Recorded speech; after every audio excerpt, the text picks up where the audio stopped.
Ng UNICEF, nasa 250,000 ang bilang ng mga street children sa Pilipinas. Ilan sa kanila inabandon na mismo ng kanilang mga magulang kaya napilitang mamuhay sa kalsada, gaya na lamang ng batang si Jaynor. Inabutan namin si Jaynor na nagbabarker sa sakayan ng jeep sa Calao, Maynila. 3 taon na ang nakararaan, umuwi raw si Jaynor sa kanilang bahay na wala na ang kanyang mga magulang.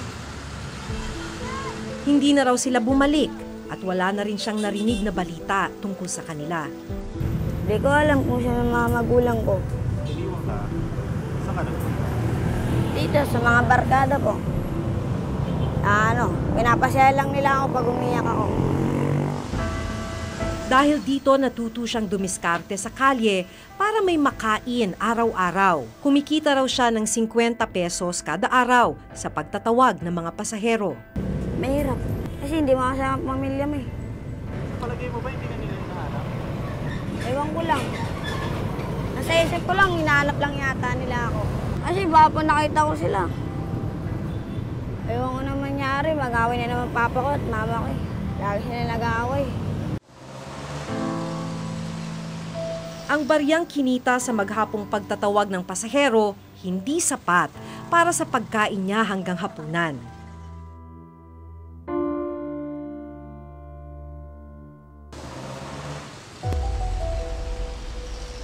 Kaya ngayong gabi, isang feeding program sa simbahan ang pupuntahan ni Jaynor at ng kanyang kaibigang si Leonard.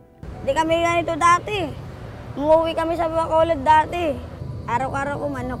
Special ako dun. Dati. Walang pagkain. Anong mangyayari? Taste na lang. Hanggang sa magkaroon ng pagkain. At gutom na gutom ka na, kumukurok na dyan mo.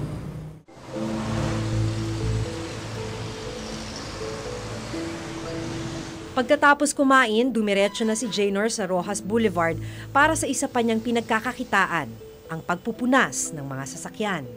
Punas po, bibigyan kami mga pera, 10, 5, mga ganun. Dahil tila nakikipagpatintero sina Jaynor sa mga sasakyang dumaraan, may ilang beses na rin daw siyang nasugatan dito. Pagkatapos ng buong araw na pagkayod, sa ilalim ng isang outpost sa tabi ng daan nagpapahinga si Jaynor at ang kanyang mga kasamahan. Ganito na raw ang nakasanayan niyang buhay sa pang-araw-araw mula nang maiwang mag-isa ng kanyang mga magulang. Hindi na ako magiging batang galip pag Ako pumatak na ako 18, hanap na ako trabaho. Kahit taga-ugas lang ng pinggan. Okay na, tapos magbago lang. Sana ba, pag nakita niyo ako sa dito sa may TV, puntahan niyo ako dito sa round table, sa may Calao lang.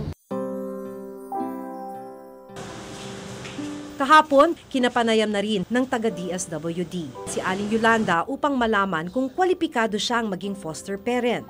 Ang unang-unang tinitingnan po natin dito sa isang foster family, yung kakayahan na mag-rear ng mga bata, magpo-provide ng guidance, hindi sila i-exploit, hindi sila i-abuse.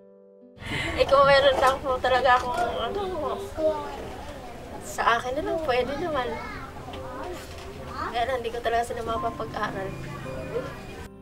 Aminado ang DSWD na malaki ang kakulangan nila para sa mga pasilidad kaugnay ng mga batang inabandona.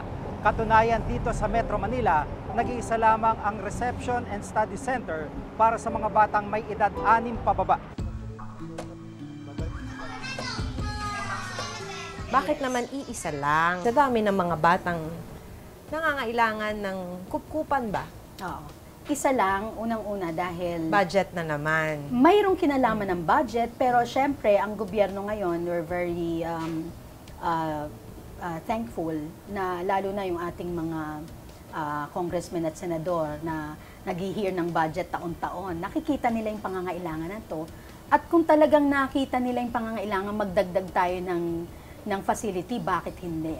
I am very sure na ibibigay nila yan kung makita nila yung pangangailangan. Number 1 na responsibilidad namin, hanapin ang kanilang magulang. Kung dumating yung panahon within a certain period na hindi lumitaw, walang nagpakilala o nagpakita na kanilang mga magulang, then ipoproseso namin yung kanilang tinatawag na certification declaring that child legally available for adoption. Kasi wala silang magulang eh.